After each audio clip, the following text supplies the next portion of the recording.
अति प्रियो, यीशु मसीह के नाम से आपको मैं अभिवादन करता हूँ। आप बहुत बड़ा कलीसिया यानी चर्च को देख रहे हैं ना, इंडोनेशिया की जकार्ता में है।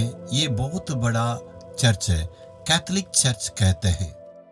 इस देश के लिए ये कैथीड्रल चर्च कहते हैं। 350 साल तक आप डच के लोगों ने इंडोनेशिया देश पर हुकूमत किए हैं।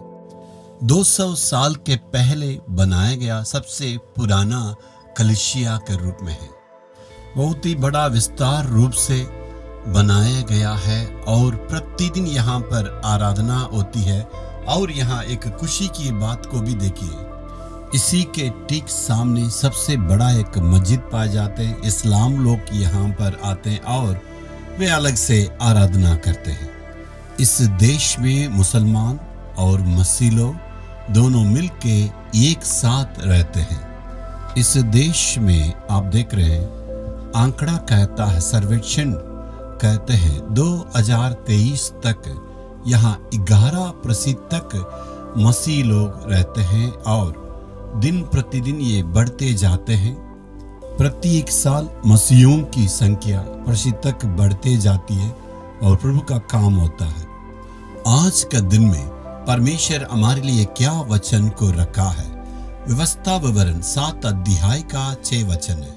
यहोवा ने पृथ्वी भर के सब देशों के लोगों में से तुझको चुन लिया है कि तू उसकी प्रजा और निज धन ठहरे। आप चुने हुए हैं। आकाश और पृथ्वी का सृजनहार परमेश्वर की ओर से आप चुने हुए हैं। परमेश्वर ने आपको क्यों चुना? गुलाम के रूप में रखने के लिए नहीं, नौकर के रूप में, नौकरानी के रूप में, ड्राइवर के रूप में, प्यून के रूप में रखने के लिए नहीं, अपने निजी प्रजा के रूप में चुना। इसलिए चुना है, ये मेरा बेटा, ये मेरी बेटी, निजी प्रजा के रूप में रखने के लिए वो चुन लिया है। तो हमें ये कहना चाहिए, हम परमेश्वर के निज प्रजा है। अपना बेटा के रूप में, बेटी के रूप में अपने लिए परमेश्वर ने हमें चुन लिया है। इसके द्वारा हम अपने विश्वास को घोषणा करते हैं, परमेश्वर का प्रेम को भी। आपको ये नहीं कहना मैं तो गरीब हूँ, मैं तो अनाथ हूँ और मेरे लिए कोई नहीं, ऐसे नहीं।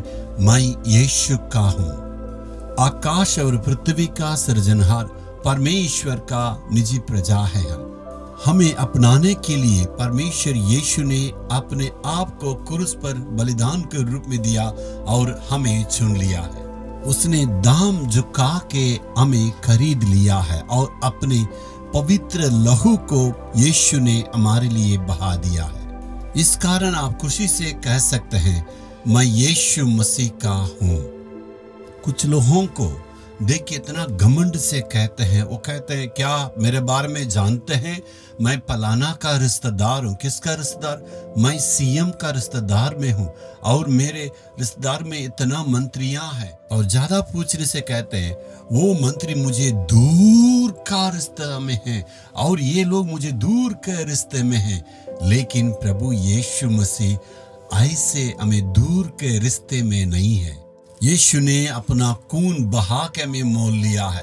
यीशु मसीह का खून हमारे अंदर है। हम यीशु के चुने हुए हैं। यीशु के लिए हम खून का संबंध रिश्ते में। यीशु मसीह ने मेरे लिए खून बहाया, मैं यीशु के द्वारा छुड़ाया गया। यीशु मसीह के साथ हमें खून का रिश्ता है। इसे कहने से शैतान आपसे दूर भागेगा। आपको खुद के बारे में पता नहीं है, इसलिए शैतान के लिए आपने जगह दी है। कोई ऐसे कहते हैं ना, इनका रिश्तेदार तो इतने बड़े बड़े ऑफिसर है, इनको छू नहीं सकते। इसलिए आपको भी कहना है, मैं यीशु का हूँ। यीशु ने मेरे लिए खून बहा के हमें खरीदा है। इसे आपको हिम्मत से कहना है। ऐसे कहने से शैतान सोचेगा ये तो प्रभु यीशु मसीह का, हम उनको चुना नहीं है। हम हिम्मत से नहीं कहने से ही शैतान हमारे पास आ जाता है। प्रभु खुद कहता है, मैं अपने लिए तुम्हें निजी प्रजा के रूप में चुन लिया है। इसलिए हिम्मत से आज आपको कहना है, हे प्रभु मैं आपका हूँ, आपके रिश्ते में हूँ। हे प्रभु, निजी प्रजा के रूप में तूने हमें चुन लिया है। हम धन्यवाद देते हैं। अपने पवित्र लहू को तू हमारे लिए बहाया और अपने निजी प्रजा के रूप में तू मुझे चुन लिया। धन्यवाद प्रभु, यीशु के नाम में आमीन आमीन।